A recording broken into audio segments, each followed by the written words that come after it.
Um forte abraço a você, telespectador amigo da TV Cidade. TV Saber no Ar. Hoje conversaremos com Priscila Souza, psicóloga graduada em Psicologia, pós-graduada em Administração de Recursos Humanos, cursando atualmente pós-graduação em Logoterapia. Já trabalhou em diversas áreas, tanto na área infantil, psicologia escolar na Prefeitura de Taubaté, assim como no CAVEX, que é o Centro de Aviação do Exército, aqui também na cidade. Priscila, muito obrigado por ter aceitado o nosso convite, seja muito bem-vinda. Boa noite, Gil.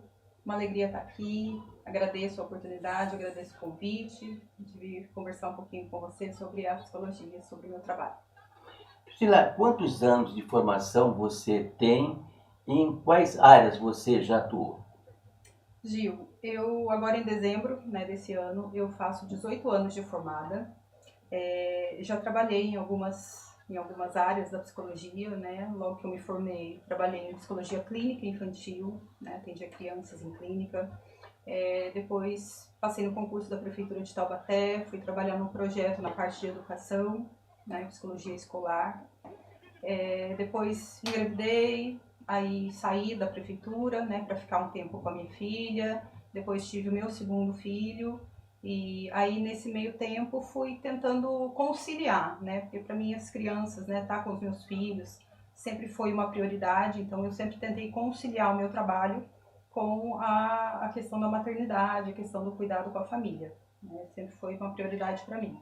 Então eu fui conciliando a clínica infantil com o cuidado com as crianças. E aí depois eu tive a oportunidade em 2016 de entrar para o Exército, né, como psicóloga temporária.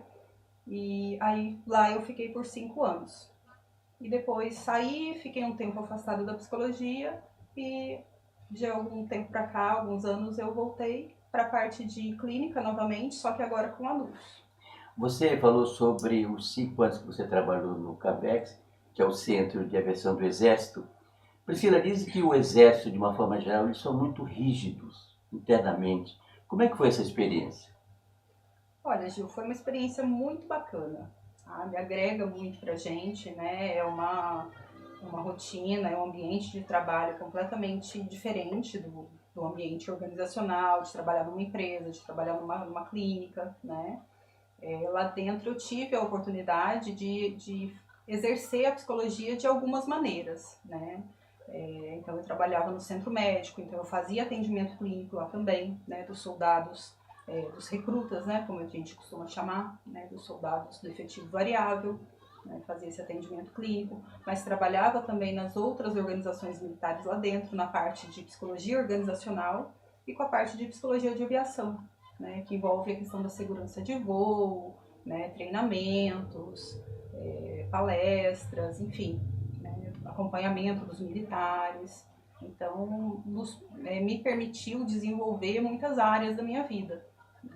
Atualmente você trabalha com adultos. Qual abordagem você utiliza para o seu atendimento diário? Sim, eu utilizo principalmente agora a logoterapia, que é a abordagem na qual eu estou me especializando. Né?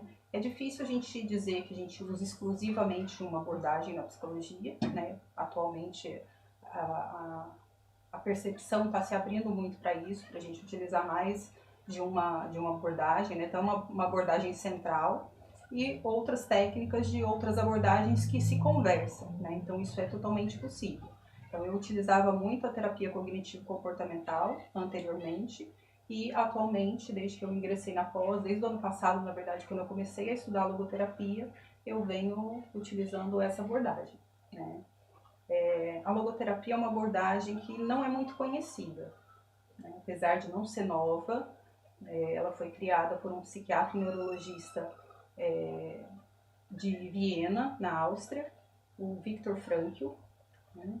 É um autor, ele também era filósofo, né? Escreveu inúmeros livros. E ele criou, né, essa abordagem, é conhecida como a terceira escola de psicoterapia vienense, porque veio posterior à psicanálise de Freud e à psicoterapia individual do Alfred Adler.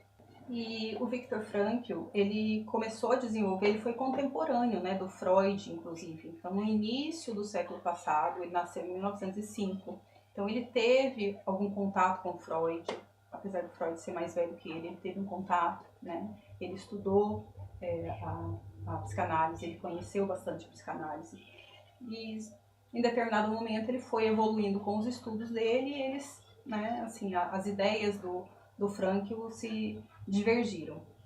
E aí ele já estava trabalhando na construção dessa abordagem, quando em 1942, né, já instalada a Segunda Guerra Mundial, ele foi deportado para um campo de concentração. E ele passou quase 3 anos, né, ao longo desse período ele passou por 4 campos de concentração, e foi onde ele, não onde ele desenvolveu a teoria, porque ela já vinha sendo construída, né, por ele, mas aonde ele comprovou efetivamente a teoria dele. Ele colocou à prova, né? Ele mostrou que realmente ele viveu aquilo que ele já acreditava antes, né? E ele foi nesse tempo nos campos de concentração. Ele perdeu a mãe, perdeu o pai, perdeu a esposa grávida e perdeu o irmão. Sobrou apenas uma irmã que conseguiu fugir para a Austrália. Porque na realidade o Viktor Frankl ele ficou 4 anos, então ele escreve no livro Em Busca do Sentido esses 4 anos dramáticos nesse campo de concentração, e o livro intitulado Em Busca de um Sentido. Então, resume-se, Priscila, que a logoterapia é um encontro para quem está em busca de um sentido na vida? Exatamente, exatamente. Na verdade, logoterapia, ela significa, né, a terapia do sentido da vida. Né? Porque logo vem uma palavra que vem do grego, ela tem diversas traduções, diversas possibilidades, mas uma delas é sentido, né? É o logos, lógica, né? Então está relacionado à questão do sentido. E quando ele sai, né, quando ele é libertado do campo de concentração em abril de 1945, pesando apenas 25 quilos, né? No ano seguinte, em 46, ele publica esse livro, que é justamente a narrativa, né? Ele descreve esse livro, ele dita esse livro em 9 dias, debaixo de muito choro, de muitas lágrimas, né? Ele narra essa história e sai esse livro, então, publicado, que é um dos livros, assim, mais famosos, assim, né? Foi traduzido para muitos idiomas, né? Foi que ele ficou mundialmente conhecido, não é isso? Exatamente. O que te motivou a buscar especialização em logoterapia? O exemplo foi dado pelo Emil Frankl? Sim, na verdade, assim, é uma história até um pouco curiosa, porque acabou que tudo convergiu, né? Eu também acabei encontrando sentido para voltar para a minha profissão quando eu descobri a logoterapia. Né? Porque quando eu saí do exército, eu estava passando por um momento difícil, né? Por uma situação de depressão. Né? Eu enfrentei uma depressão bem importante, né? E eu fiquei um tempo afastada, eu não queria voltar mais para a psicologia naquele momento. Então eu trabalhei em outras áreas, né? Fui fazer outras coisas. Nunca disse nunca, mas naquele momento eu não pensava em voltar para a psicologia. E o ano passado eu fiquei um tempo fora de Taubaté com a minha família, e aí foi quando eu comecei a estudar, quando eu fui apresentada à logoterapia, conheci alguns profissionais, né? Psicólogos, psiquiatras, filósofos, né? E aí comecei a descobrir essa parte, a descobrir essa abordagem que nem na faculdade eu tinha visto, né? Apesar de já ser antiga, né? Olha aí, começou a escrever sobre isso, né? Esse livro publicado em 1946, né? E eu não tinha conhecimento, não tinha, na faculdade a gente não estudou, né? E aí só vim a descobrir isso ano passado. E quando eu me vi diante dessa beleza, né? Dessa teoria tão bonita, foi como se eu encontrasse o sentido para voltar para a minha profissão. Os seus pacientes, de uma forma geral, esse desencontro que tanta gente fala, dos jovens, mesmo do adulto, eles estão em busca de um sentido para a vida, eles estão assim, uma forma de falar, estão perdidos no caminho? Sim, hoje em dia é uma coisa que a gente vê muito frequentemente. Muito frequentemente. As E, pessoas muito sem referência, né? Muito voltadas para a parte do materialismo, do relativismo, do hedonismo, né? Que é a busca do prazer desenfreado, né? Muito mais voltada para essas questões materiais, né? E menos para a parte transcendente do ser humano. Né? Sheila, a simplicidade de uma forma geral, ela seria o ideal para que uma pessoa viva de uma certa forma feliz, tranquila? Olha, Gil, eu acredito que sim, porque uma coisa que a logoterapia considera é que assim, a vida ela acontece todos os dias e aquela busca pela felicidade, aquela coisa, né, da espera por algo se realizar, por algo que vai acontecer, né, de querer às vezes grandes coisas, né, foge um pouco do simples, né, de você contemplar o simples, a beleza das coisas que acontecem no dia a dia, né, e uma das chaves, né, um dos segredos é justamente isso. É você conseguir reconhecer no seu trabalho, na sua rotina, na sua vida ordinária, a beleza das pequenas coisas. Né? As pessoas às vezes pensam em metas muito elevadas, em coisas muito, expectativas muito altas, e às vezes não conseguem realizar isso, e isso dá uma sensação de frustração muito grande.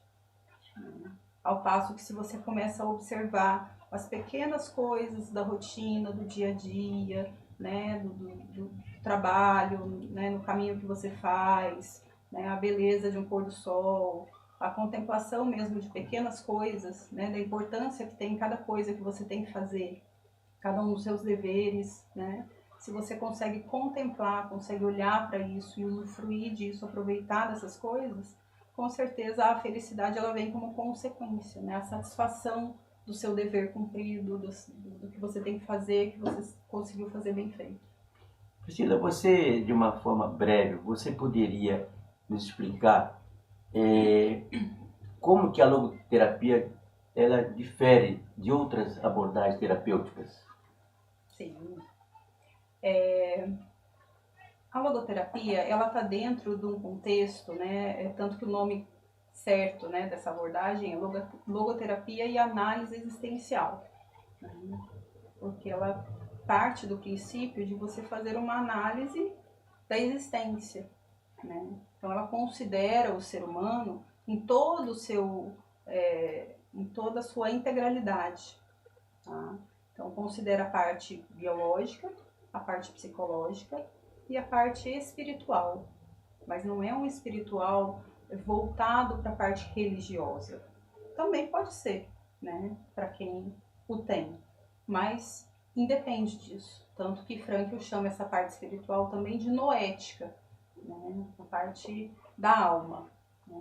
Porque a gente pensar, uma planta, ela tem a parte biológica, a parte, né, vegetativa dela.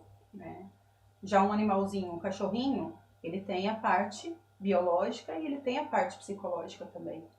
Né? Ele reconhece o dono, ele tem memória, ele tem diversas funções ali da parte psicológica. Né? Mas quem é que tem unicamente essa parte transcendente? Os É o seus, ser humano. exatamente. Os seus pacientes, os que te procuram, que você aplica essa abordagem da logoterapia, a resposta deles, de paciente para paciente, é uma resposta imediata, é uma resposta a médio, a longo prazo, a curto prazo? Depende exatamente do que? De cada um?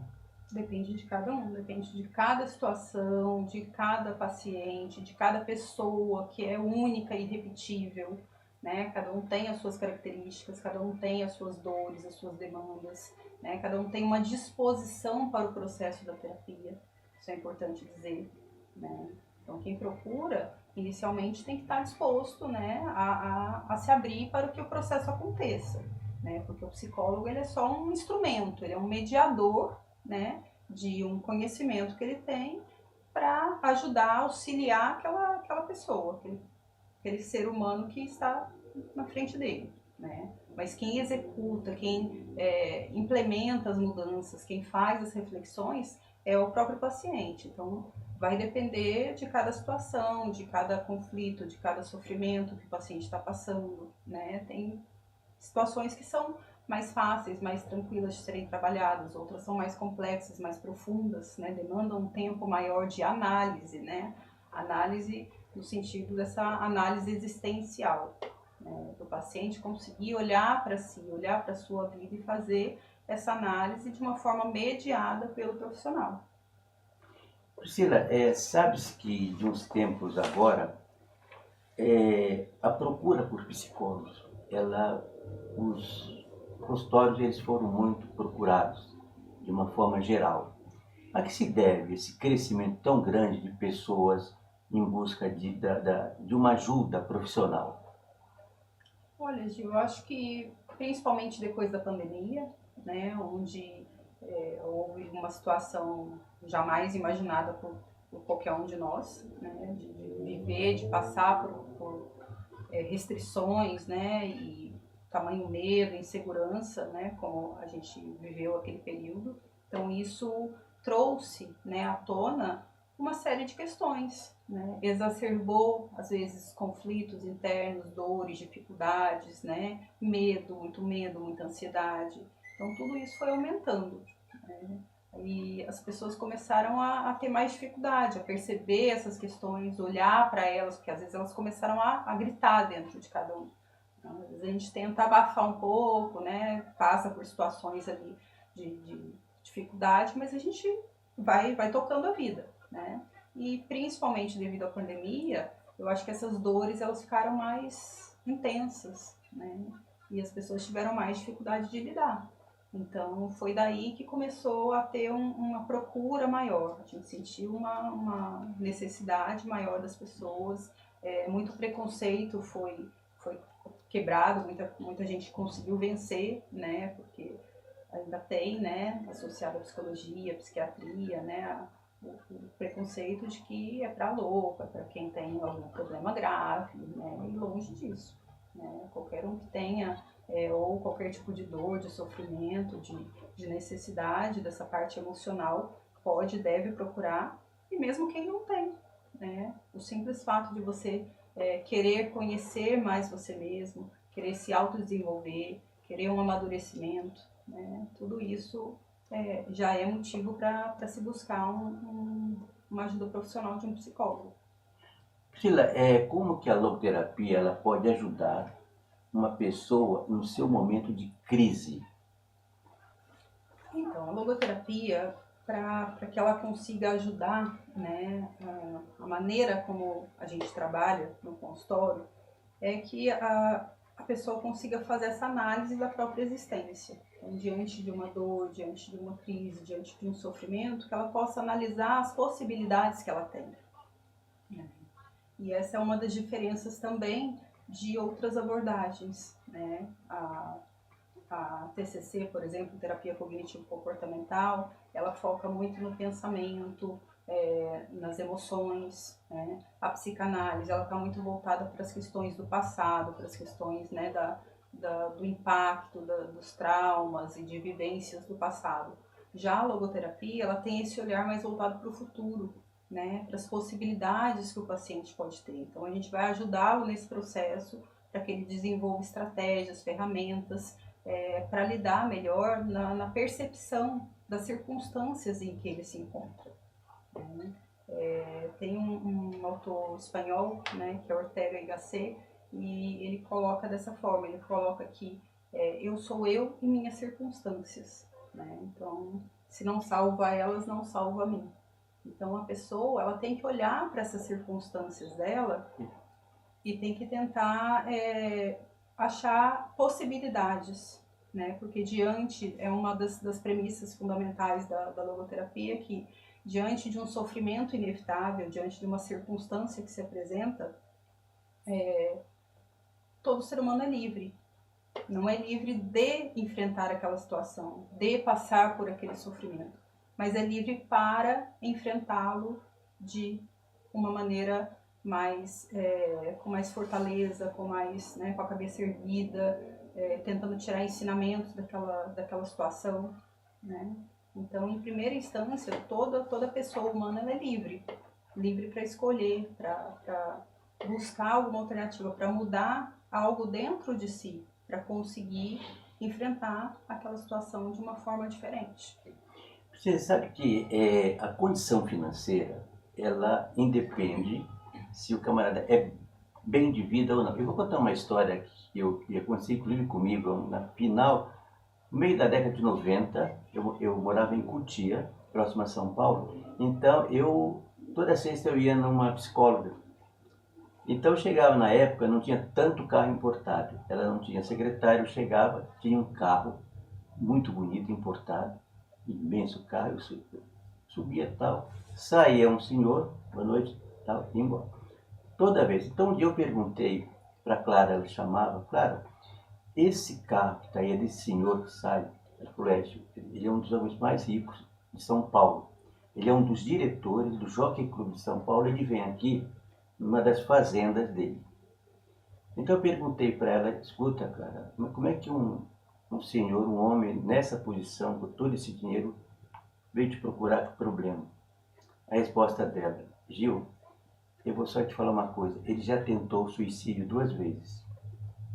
Entendeu? Então, quer dizer, a condição financeira, Priscila, não quer dizer nada. A crise pode vir para qualquer um. O que você acha dessa? Você tem no seu quadro de pacientes pessoas de boa posição com problemas, também ao contrário. Sim, tem. A resposta de cada um deles é diferente, ela depende deles, como é que funciona esse lado. Então, na verdade, a resposta vai depender muito mais do quanto a pessoa tem desenvolvido essa, vamos chamar de terceira parte, essa parte mais essencial, né? Essa parte espiritual, essa parte noética, transcendente da pessoa, né? Porque se ela é uma pessoa muito materialista, uma pessoa de muitas posses, que valoriza muito o dinheiro, a matéria, a tendência é que ela seja uma pessoa mais distante dessa parte, né? E onde é que está o sentido, né, da vida para a gente da logoterapia? Ele não está nas conquistas materiais puramente, né? Faz parte, o dinheiro é importante, faz parte da vida, né? As conquistas, os títulos, né? Seu cargo no trabalho, né? Mas o sentido efetivamente, a autorrealização, ela vem mais nessa parte transcendente, né?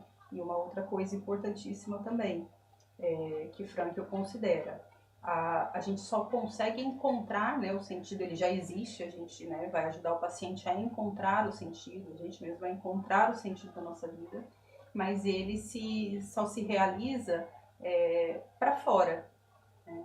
Então, um dos objetivos principais é a autotranscendência, que a pessoa consiga transcender a si mesma, né? E entender que o sentido de fato da vida, ele é esse movimento para fora, para o outro, né? Do servir, do que você pode entregar para o mundo, né? Dentro dessa riqueza de cada um ser irrepetível, ser um ser único, né? Repleto de habilidades, de virtudes, né? O que de melhor só eu posso fazer, né? Cada um tem a sua missão, cada um tem o seu propósito, cada um tem a sua finalidade nessa vida para entregar para o mundo alguma coisa que só aquela pessoa pode fazer, né? O que você, Gil, né? O seu propósito, a sua missão nessa vida, outra pessoa pode vir aqui, pode sentar aí, pode fazer uma série de perguntas, né? Mas da maneira que você faz, com a entrega que você faz, do seu jeito, né, personalizado, é só você. Priscila, quais seriam os principais desafios que você encontra diariamente na sua clínica ao aplicar a logoterapia? Algumas, né, dificuldades, elas são inerentes ali à questão da psicologia mesmo, da psicoterapia, que é a questão da abertura, né, do paciente. Lógico que quem chega, procura terapia, ninguém faz terapia obrigado, né? Então quem chega procurando ajuda, já tem essa predisposição a estar aberto. Mas nem todo mundo vai conseguir, dentro desse processo, mexer em algumas coisas, né? Porque algumas situações nessa análise existencial, olhar para algumas coisas dentro de você, olhar para algumas coisas do seu passado, da sua história, elas podem ser doloridas, né? Fazer esse processo da mudança, né? Do olhar, de muitas vezes deixar de terceirizar a culpa, de achar que a culpa é do mundo, né? Que a culpa é do outro, e passar a puxar a responsabilidade para você. É um processo que é difícil, que envolve esse amadurecimento.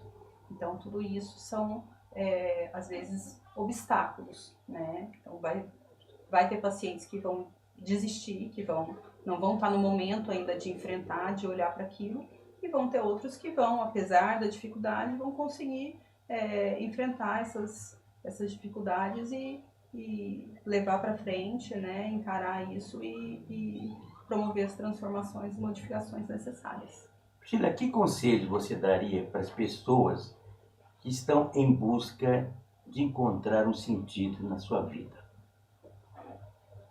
Olha, Gil, eu acho que a principal questão é você tentar olhar para você, né, e perceber, né, o que você tem de valores, reconhecer os seus valores, buscar aumentar esse autoconhecimento, né, tentar puxar essa questão da responsabilidade.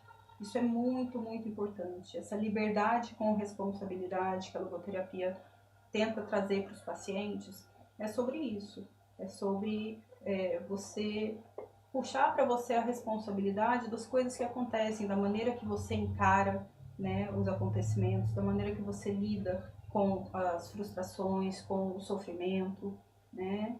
Então, tá bastante relacionado a isso, né? Pensar no que só você pode fazer, considerando essa questão da individualidade, da riqueza de cada um, né? O que só você pode fazer e tentar transcender, né? Fazer esse movimento para fora, né? De olhar, às vezes, para o outro, né? Nesse sentido, o vetor do amor é para fora, né? Então a gente só consegue se realizar pensando muitas vezes menos, né, na gente, na nossa própria felicidade ali, no nosso próprio, na nossa própria realização, e ver o que a gente pode contribuir para o outro, né?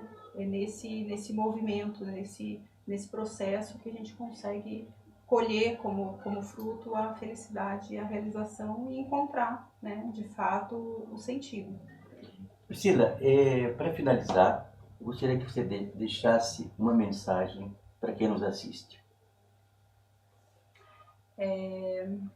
A logoterapia, ela tenta mostrar muito essa questão da beleza, né? Da importância da beleza, da contemplação e do sentido, mesmo diante do sofrimento, né? Então, pensar em Viktor Frankl, né? Naquela situação de estar em um campo de concentração, sem a certeza de que sairia, né, vivo dali, sem a certeza de que ele encontrasse os familiares, como de fato não encontrou, né? E após sair ele poderia ter desistido de tudo, né? Mas não, né? Aonde ele foi colocar a sua energia, né? No trabalho, né? No servir, no se empenhar, nessa autotranscendência, né? Então, acho que a principal questão é essa, é mesmo diante do sofrimento, é saber que existem possibilidades, que a gente tem muita força dentro da gente e que às vezes repensando, às vezes com uma ajuda profissional, né, a gente consegue olhar isso, a situação de uma outra maneira e mudar coisas dentro da gente para que a gente consiga enfrentar e encontrar um sentido mesmo diante de uma situação de sofrimento. Priscila, muito obrigado pela sua participação, pelas suas explicações. Esperamos que você volte brevemente. Obrigada, Gil. Eu que agradeço a oportunidade, uma alegria estar aqui e poder apresentar um pouquinho, né, dessa abordagem da logoterapia que ainda não é tão conhecida, mas que é de uma grande beleza. Conversamos com a psicóloga Priscila Souza, especializada em logoterapia. TV Saber volta na próxima semana.